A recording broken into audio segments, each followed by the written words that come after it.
You're listening to The Rich Life Revolution with me, Michelle Cooper. My mission is to empower you to step into your next level of wealthy.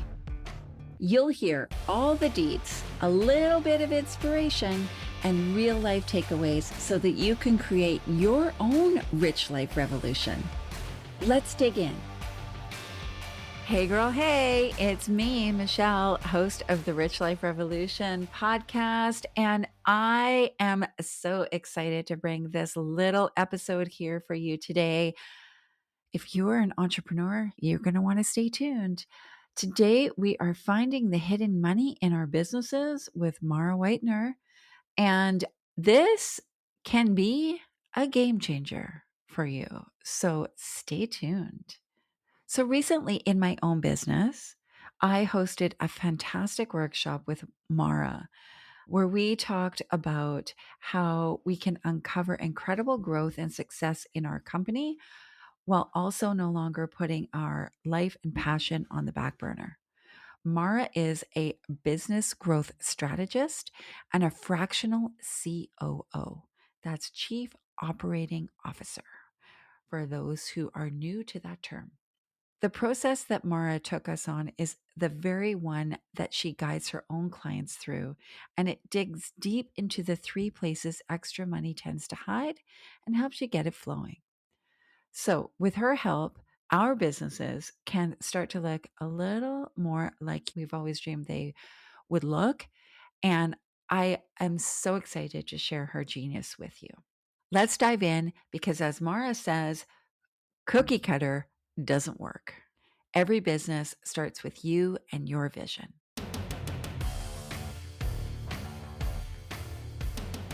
So welcome everyone. Thank you for joining us today, taking time out of your day to learn all about finding the money in your business with Mara and myself. Mara, maybe you can jump in and introduce yourself. Sure. I am a business growth strategist and a fractional COO and a fellow coach with Michelle. And so super excited to join you guys today.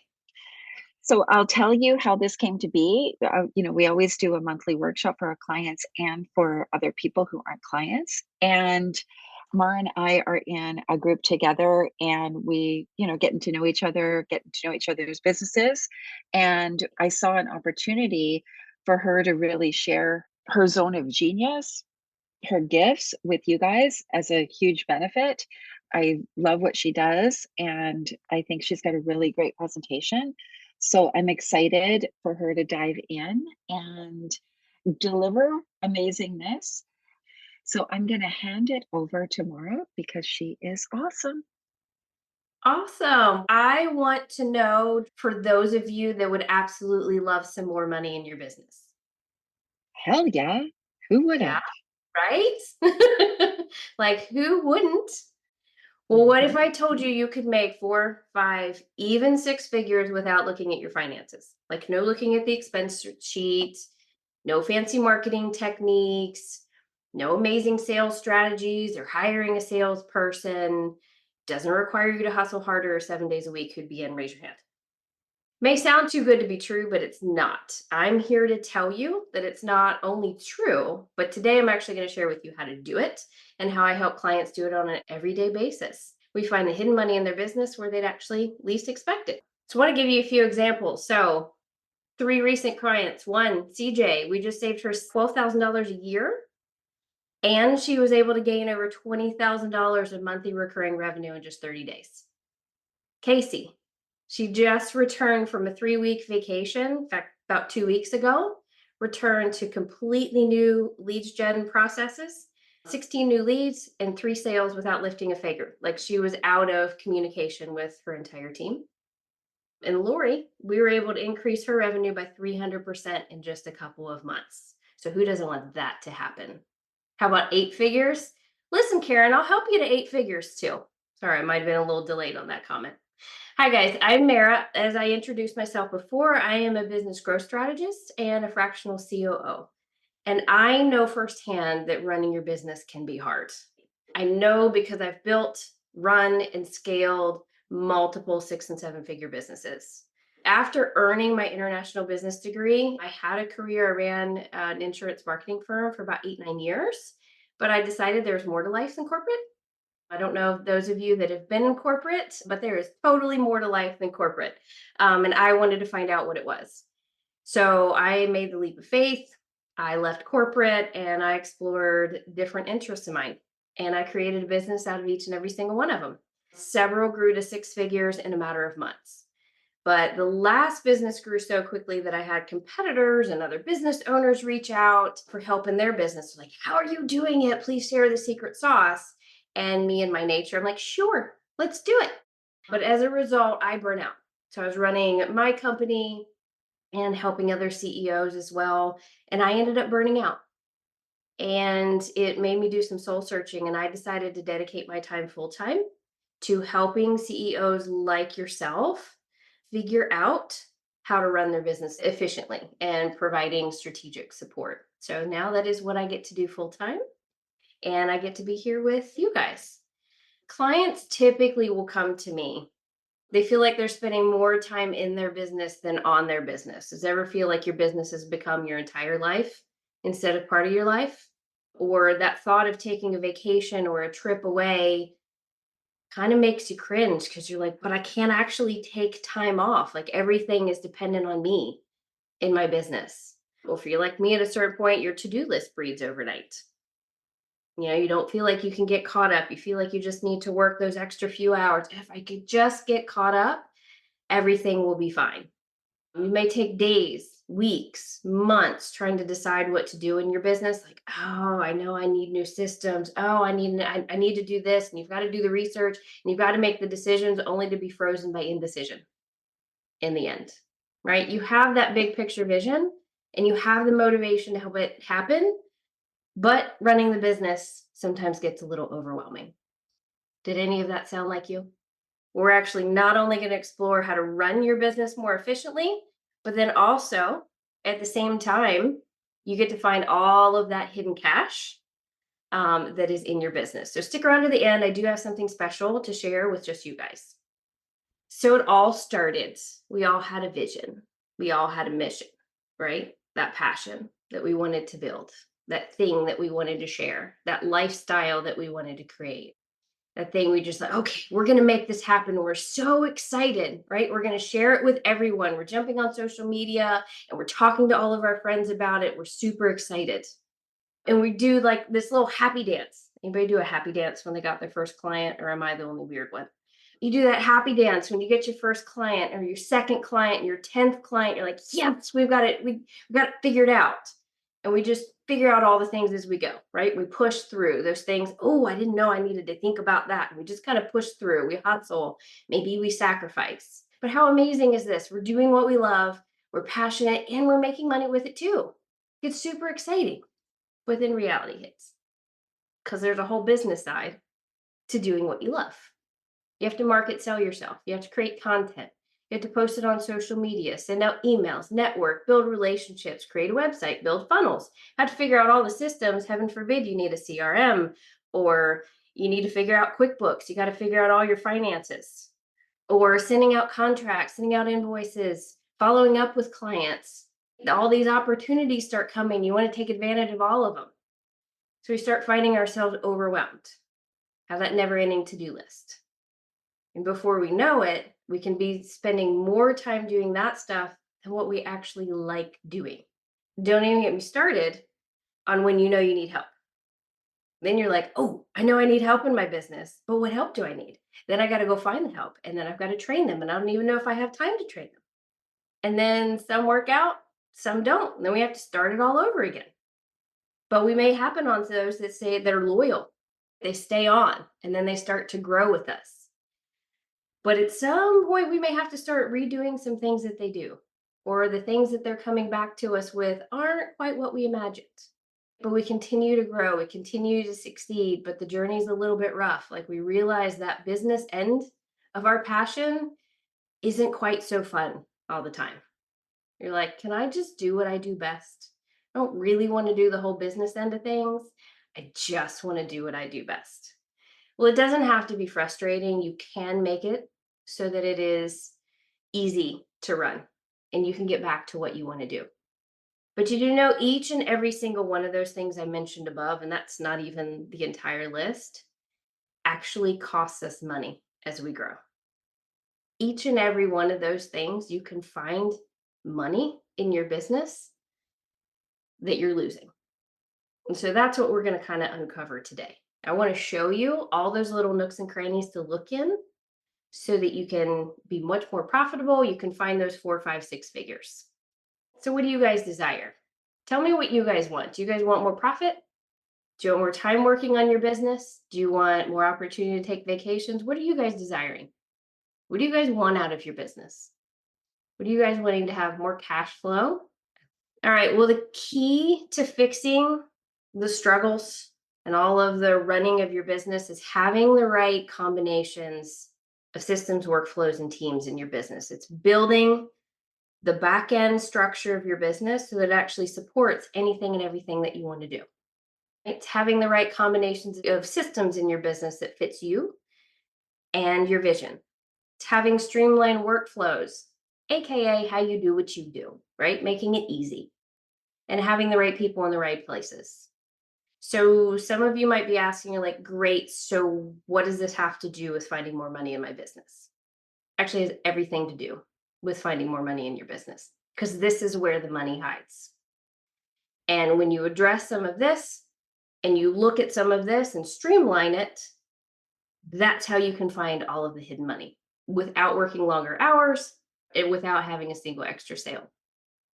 So just a few places where money can hide, and then we're actually going to hop into, I'm going to have you guys walk through a step-by-step process where you can find the hidden money in your business. But some major places where it can hide is your time. Your time isn't utilized or prioritized. You're spending time doing things that you shouldn't be doing as the CEO. Your team's time isn't utilized or prioritized.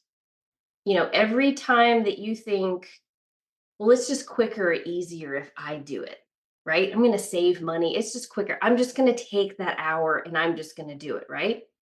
You're losing money. Every time you just spend that extra little time running your business to avoid paying for help, avoiding paying for another system or learning another system, avoiding training someone else because you're like, oh, I don't have time. You're losing money. You lose what your time is worth. You lose the time you could be spending with friends, family, your kids. What's that worth? I don't even know price to put on that. All right. You're losing the opportunity to make a sale or make a connection that could lead to a new opportunity. That could be worth 5, 6 figures alone. Just because you were stubborn or you were overwhelmed or you were avoiding something that could be new, thinking you were saving money, when in actuality, you were losing money. Having the right people in the right places. Let's say you have a team in place.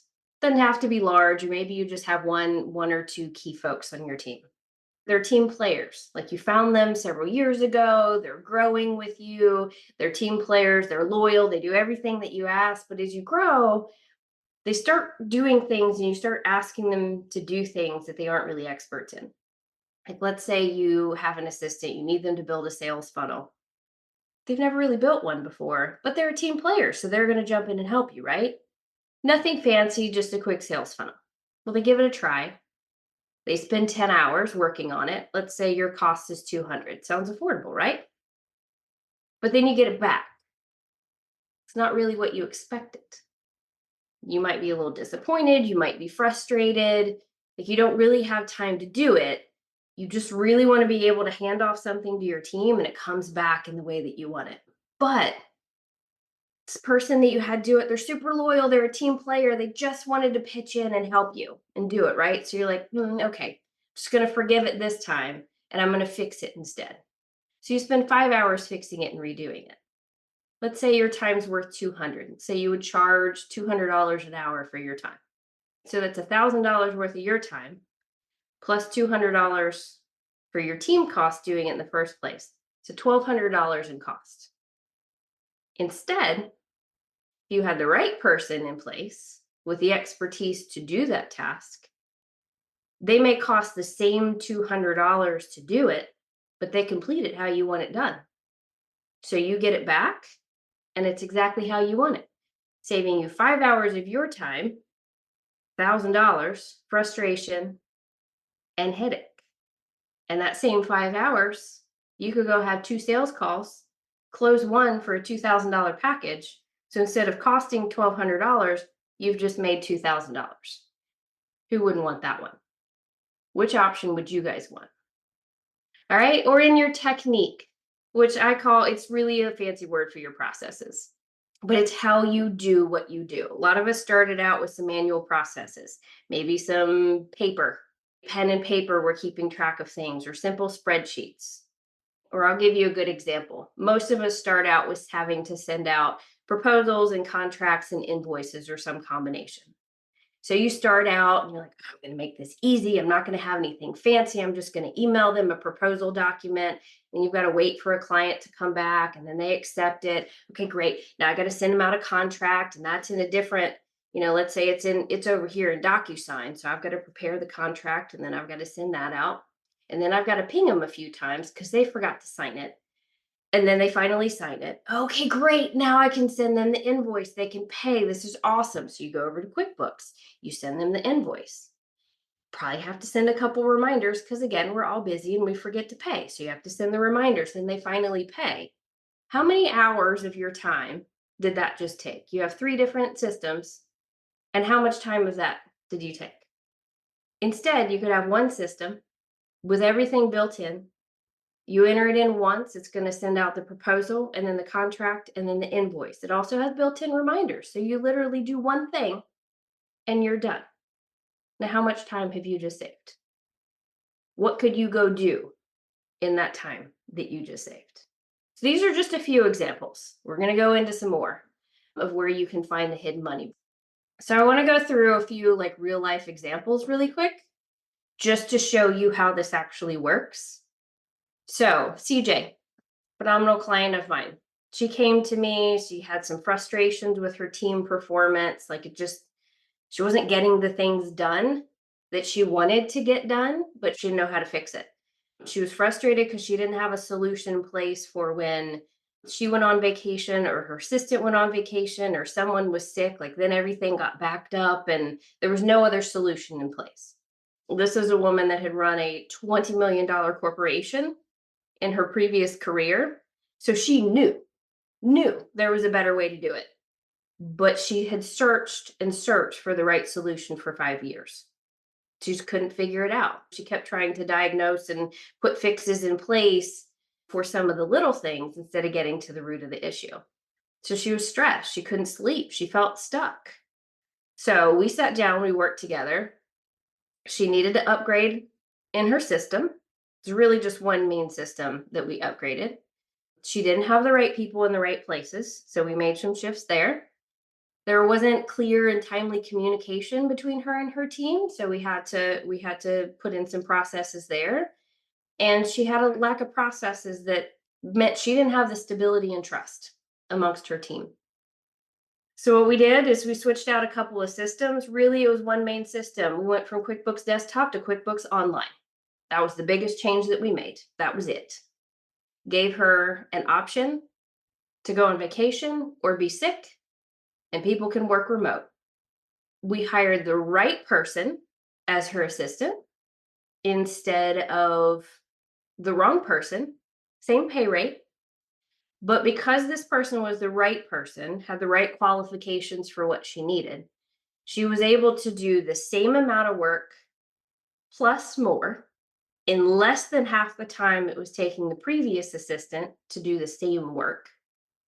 And so it saved CJ $12,000 a year. That's it. Save her $12,000 a year alone.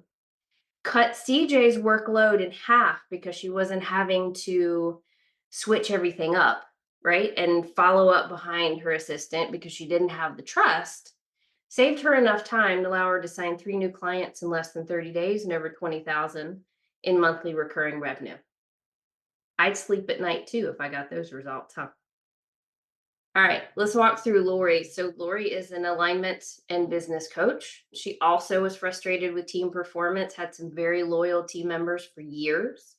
but she was overwhelmed. She kind of felt like she needed to oversee everything, and she was starting to feel the need to redo a lot of work. But these are people that have been with her for a really long time, right? She just, okay, great, they're loyal, they did it, but it wasn't really up to my standards. So she was redoing a lot of things. So she struggled to grow and launch new products. So she would launch things and they wouldn't quite go as planned. And she was having to do a lot of the work and redo a lot of the work. So we were struggling to grow. She had kind of plateaued. So we took a look at everything. She had the wrong people in the wrong places. She needed some additional training for a team. Customer journey that her customers were going on when we took a look at it was not the journey that she desired. So that's why they were falling off. And her pricing was undervalued. So she was calling in not her ideal folks. So what we did is we just streamlined her team. We did some switches. We put the right people in the right places, aligned to their zone of genius, and it allowed Lori to actually step into her CEO role.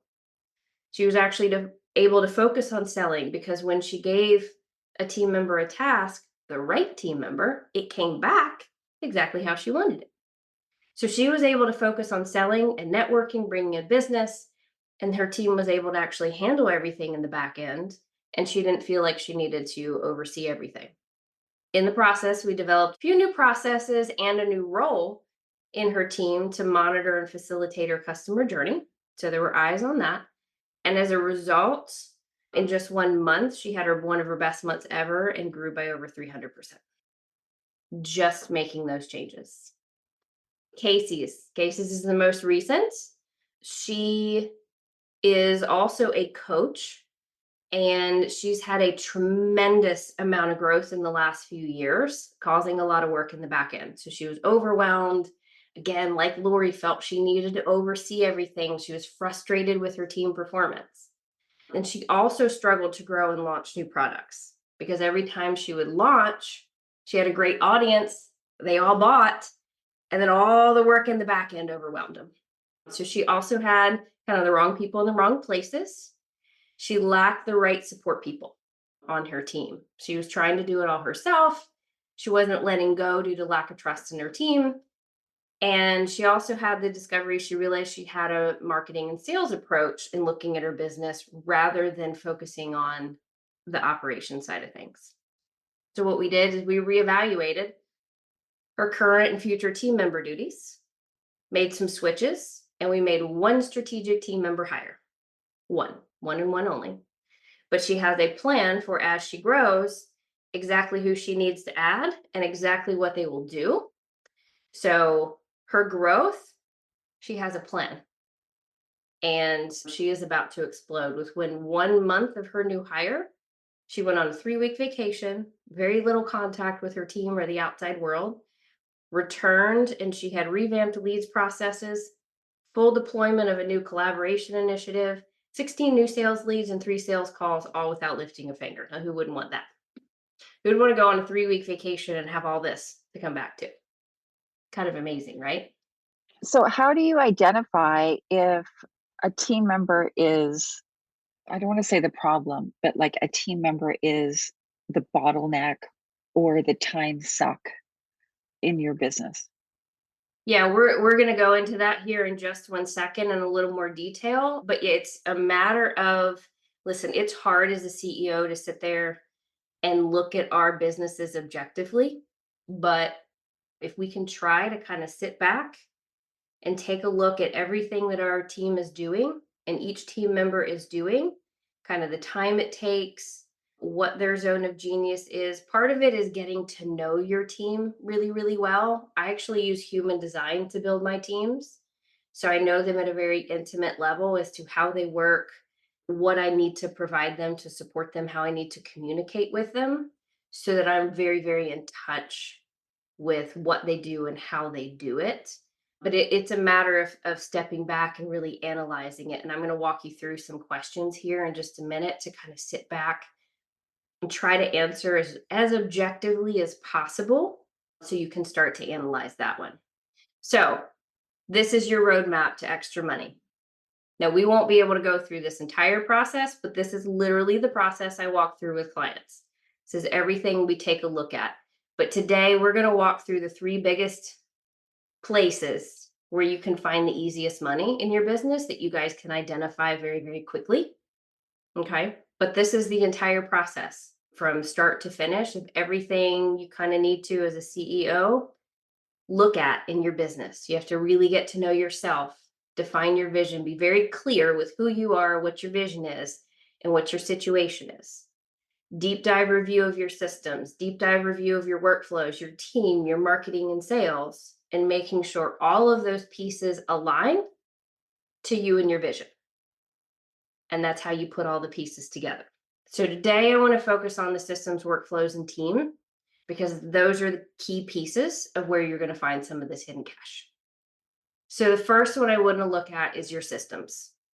You want to take a minute and write down, like, what systems do you use? It could be email, like you might have Gmail, you might have Google Workspace, you might have some kind of contract software, or Dubsado. You might have a CRM. I think I saw a question about a CRM.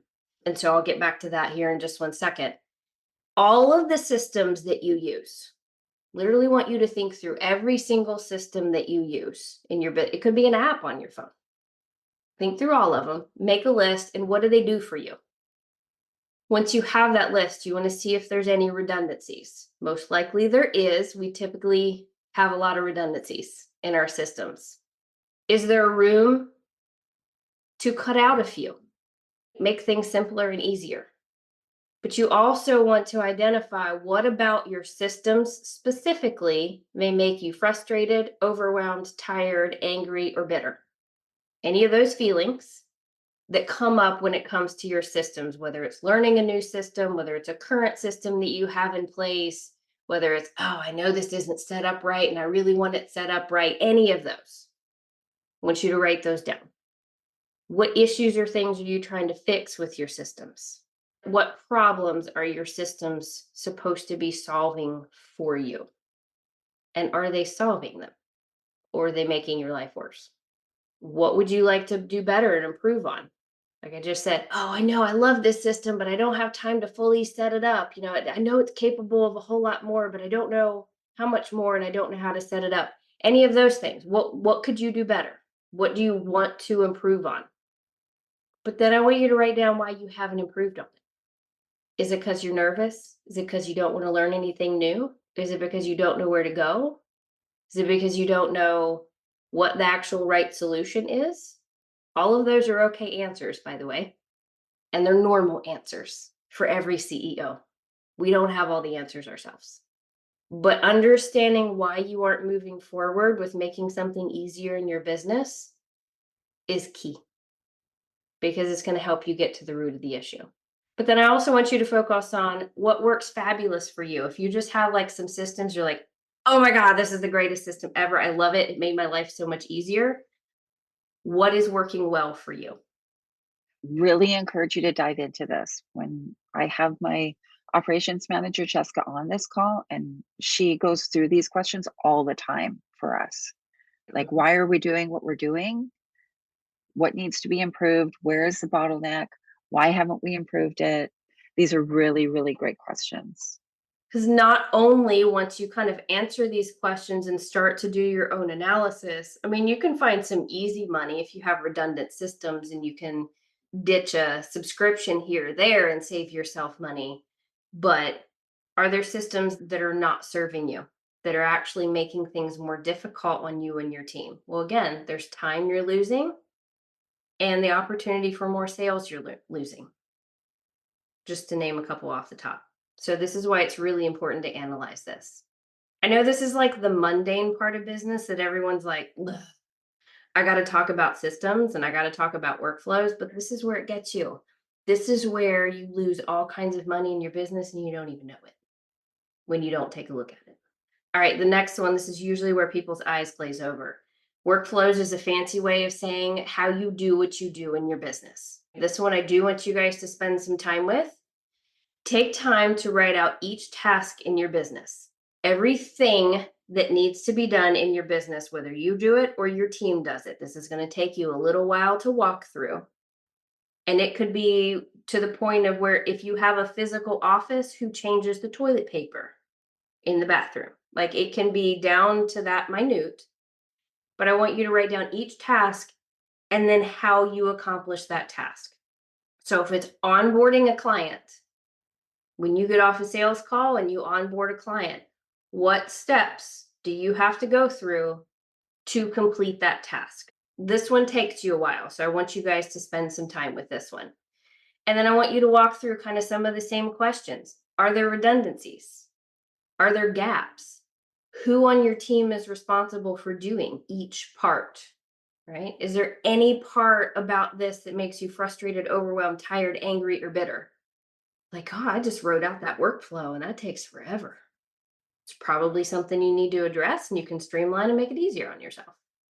What issue are you trying to fix? What would you like to do better or improve on? And why haven't you worked to improve on that? Like, why haven't you changed how you do what you do? It's usually very, very telling as to why you haven't done what you need to do to improve. It's actually a key to a lot of things in your business. And then what are you doing that works fabulous for me? What have you figured out that works phenomenal? That you keep doing. That you actually try to replicate on other tasks. And then the other big piece where you can find a lot of hidden money, which you saw in our examples, is kind of adding that team piece to the systems and processes.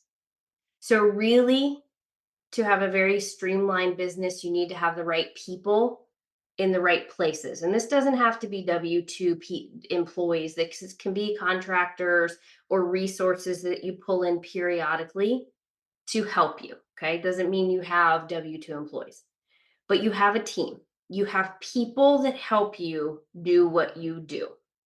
So you want to walk through the same exercise we basically just did for workflows. Who are the team members and resources you have that help you? And if that is mom or dad helps market for you, I want you to add them because they're team members. They're resources that you use in your business. And then I want you to write down in detail what each one of those resources does for you. Can refer back to those workflows and everything in your business. What do they do for you? In detail, what do they do?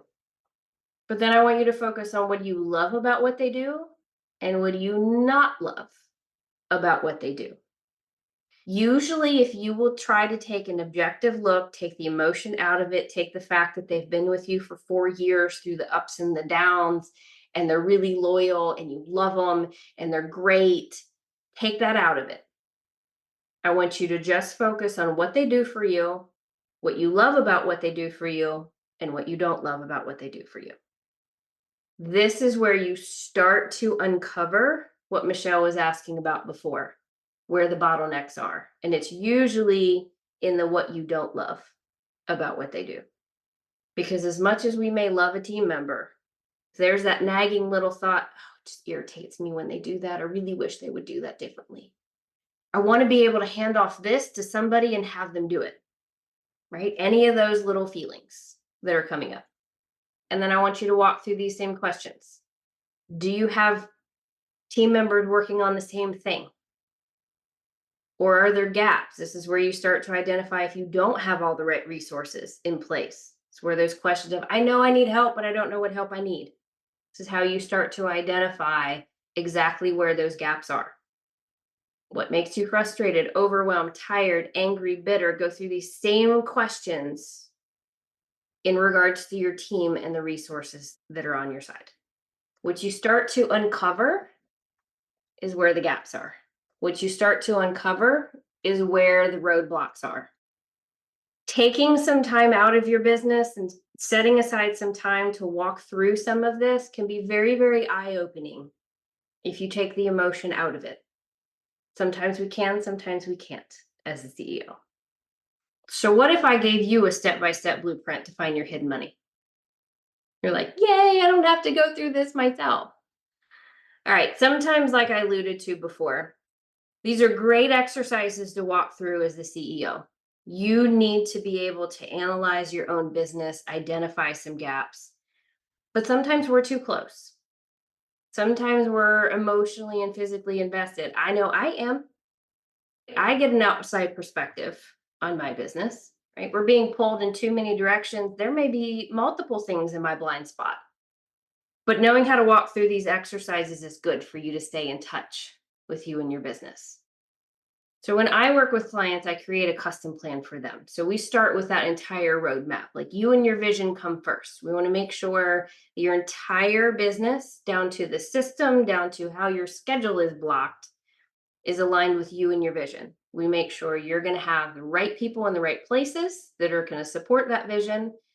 And it allows you to regain your freedom and implement that long-term plan and actually find all that hidden money.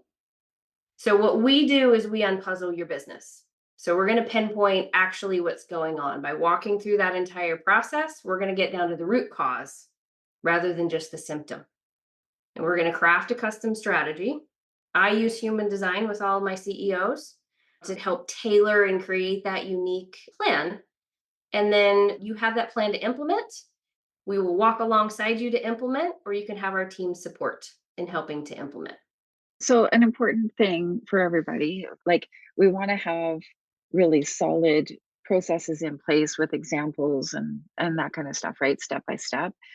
However, there's also certain personality types, there's certain human design profiles that don't have that attention to detail, right? So there's even certain sacred money archetypes that are like in my business, as part of our recruitment funnel, we do human design, sacred money archetypes, Colby and working genius. And from that, we get a really solid profile of the person. So a really great bookkeeper for me is a generator who is often an accumulator and has a certain high fact finder and high follow through in Colby. So it took me a while to actually kind of like create the profile for the different roles on my team. And then once I did that, it became really easy to see if somebody was a good fit or maybe not a good fit for that role, or even redistribute people within the company so that they're actually in a role that suits their profile. So you might want to consider what that is, like what you're going to use to assess if somebody's the right fit. An admin is usually high fact finder, high follow through.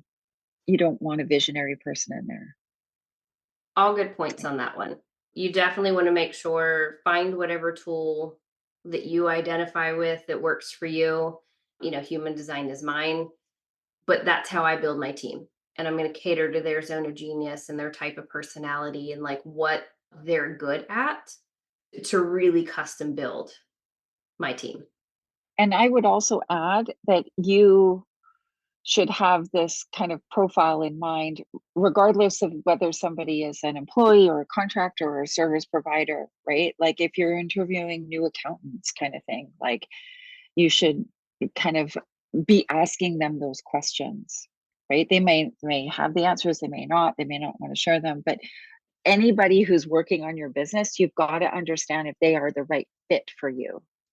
So yeah, like we even discovered at Alchemy that there could be an opportunity for new clients to interview a couple of different bookkeepers to see who would be the better fit for them, right? Instead of us just applying, like assigning a bookkeeper to them. Because we discovered with a client recently, like this person wasn't a good fit. It just didn't work, right? And so she actually met with 3 other bookkeepers on our team and picked one. Maybe that's something we need to do in our process now. Like, I don't know, but that's something to always keep in mind for anybody. I don't care who it is on your team. That's awesome. Thank you so much, Mara. This was amazing. Really great information. Yeah, no, I'm glad you guys invited me. I appreciate it. Hopefully, you guys got something out of it. Anything else come up for anyone? And I'm going to go back. I think there were some questions I might have missed.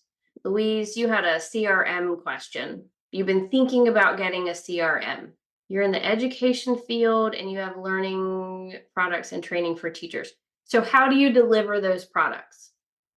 Well, there's a little more to it. It's kind of hard to chat everything and, No, but that's okay. understand. The main way I make money is by working with children and adults with learning differences on Zoom. But I also have a learning product that I've developed, and I'm starting to go to conferences and stuff like that to market it. So I just sell it online, or like a superintendent will call me and say, oh, I need 10 sets, blah, blah. And then I also do I also do thing that's really creating the problem is that I teach teachers how to use visual thinking strategies in the classroom across all 12 grades. So I have a lot of people I network with, and Okay. my networking has just gotten so confusing. Like, where did I meet this person? Who are they? And did I give them a set of my story pictures for them to evaluate, or do I need to ask them to buy? And I've got all these spreadsheets, and it's just like, And then I talked to the guy from Thrive, the CRM Thrive, and he wanted to like put me on their website, and that I no longer would own my own website. And I'm like, no. And so I'm not really sure where to go. Like, there's all these different systems, and I have contractors, like I have a bookkeeper, an accountant, I have a list, but I have a lot of different people who work for me. Like, my marketing person has her own business. So I don't actually have any employees. And that's the other piece, is like, how do I make that shift? Because I'm doing a lot of stuff that I know I could give to an admin person. But, Okay. just like getting from here to there is just like, I don't have a vision. What I would say, I mean, it sounds like there's definitely two big things right there. You want to have the right people in the right places. There seems to be a disconnect of you don't necessarily have all the right help that you want. Is that a fair assessment? Yes. As far as systems wide, what I start out with is I make a must have list. I want it to do this. I don't want it to do this. It's like making a shopping list. It's like making your grocery list. Like, I want to make this recipe, but I have to have XYZ to make it. It's where you start with picking out a system. So don't do any research, don't do anything yet. Sit down and go, okay, I network. You're like me. I network a lot. So my CRM actually has to be a pretty complex, like, contact database. It's not just lead follow up and things like that. Mine is more, I've got to follow up with my network and like stay in touch and things like that. Write down everything that you want to put in it. What pieces of information do you want to put in it? And then what you would like it to track. Like, okay, if I put this person in and this piece of information, I want it to remind me to do XYZ. Does that make sense? Mhm. Okay. Take some time, go through that list first, and then you start shopping. Okay. Because that narrows down your list. Instead of getting into the, I need a CRM and Google, and there's 50 options that pop up, Right. and you're like, holy crap. And you go into overload, make your shopping list. Narrow down your results, because it has to hit every single one of those boxes, because that's what's going to work for you. Does that make sense? Yes. Thank you very much. That's your starting point there. As far as your help in your team, going back through those exercises with writing down everything that needs to be done in your business, more specifically, everything that you are currently doing right now to the nth degree. And then you take that list and you break it apart and you go, this list are the things that I have to keep on my plate. They are me dependent. Got to be real objective with this list. Not everything is you dependent. This is a tough list sometimes for CEOs to make. Not everything is you dependent, but like those, I have to be the one to network, right? I've got to be the one, I've got to be the face. So no one else is really going to be able to take that off my plate. So that's on my list. And then you have this I don't know list in the middle. I know that sounds weird, but you have this I don't know list in the middle. It could go either way. And then you have this I don't want to have anything to do with this. Please get this off of my plate. And I want nothing to do with this anymore list. That starts to become your job descriptions and how you start to choose who you bring on. Now, that list could break into one or two people. I mean, it doesn't mean that that list is one single job description, but that's how you start to know what needs to come off of your plate immediately, what may or may not have to come off immediately, and then what has to stay on your plate. And that's how you start to address finding the right help and what help do I need. Thank you Okay. very much. You're very welcome. Walk through those exercises if you want to. Book that free strategy call, and we'll build on that. Okay, great. Thank you. You're welcome. Does anyone else have any questions? Just something that I've learned recently was that just because everybody says that I needed a VA did not mean that that was actually what I needed. Oh And my so God. I I had to second that. I had to kind of step back and say, if I don't need email and calendaring and all that, because I kind of have all that up systematized, like Mhm. I'm not sure that's what I really needed. And so I'm pivoting a bit on that to actually have the things that I really want them to do, which is not really a VA. But I got sucked into this. Well, every consultant needs a VA. No, I don't need a VA, I don't think. I need something different. And so just that everybody else doesn't know your business and don't fall for what everybody else says you need. You've got to figure out what you need. Again, Yeah. that's why that roadmap starts with you and your vision. Yeah. That is how I build any custom strategy for anyone. We're going to start with you, and we're going to start with your vision, Hmm. because I Mhm. can't tell you any of the other pieces. I could Right. name off 50 systems right now. It doesn't mean they're the right fit for you. Right. And They're, cookie they're cutter doesn't work. You and I had that conversation, like cookie cutter yeah, doesn't work. cookie cutter doesn't work. We're not all the same. Our visions aren't all the same. So why should the structure we put around you be the same? Correct. Lord, I will spare you all my soapbox on the difference between a VA and OBM and all of the other help that you can get in your business. But no, to Karen's point, not everyone needs a VA. And also VAs don't do everything and don't solve all the world's problems. There's a big misconception on what VAs can actually do and when a VA is appropriate. Please don't have That's your a VA whole do your nother webinar. bookkeeping. Yeah. No, and that's a whole nother webinar that we don't need to get into today. The Yeah, difference. totally. I agree with you, Karen. I think that, there's a message out there in the world that we need some people like VAs, social media people, stuff like that. It was actually super refreshing at the event I was at recently. A very, very high profile person in the business world who has like a gazillion followers was saying she does her own social media because it's the only way it's authentic. And I actually was like, okay, I need to relook at what I'm doing here because that could be part of an issue if you're having, like, say, we'll just use social media as an example, right? Like, you're not getting the results you desire because it's not authentic to you, right? So there's a lot of things to look at there. Just like you said, just because some person says you should do this, uh, doesn't mean you have to do it, or maybe that it's right for you even. There are lots of roads to success, and they Yes. don't involve the same people or No. processes all the time. So And when you're thanks for building a bringing that up. business, everybody has an opinion about it and thinks that Oh, their totally. opinion is correct. And there's everybody out there, well, I can help you and I can help you and I can help you. Okay. I've had to learn that lesson a little bit. Yeah, me too. I remember a few years ago, I learned from Mike McAlevitz, like, you have to look at what you're doing, and it's like, do you need to do it? Can you trash this, treasure it, whatever? I can't remember what all the T's or D's were, but like, there was a whole bunch of stuff we were doing. I'm like, why are we even doing that? Yeah. Maybe we don't even need to do it. So I love your questions, Mara, and thanks for bringing that up. This has been really good. And hopefully, like these examples you guys are immediately coming up with, these are things that we need to be able to analyze and think about in our business, but we don't think to think about. Yeah, and we don't take time, I think, sometimes to think about them. It's like, what is it that Einstein said the definition of crazy was doing the same thing, expecting a different result? We can't just keep doing what we're doing and expect a different result in our business. We have to, take that time. And I am so guilty of this, I promise you guys, to take that time and actually look at your business. What are you doing? Does it align with your goal? Are you doing the things that align with your goal?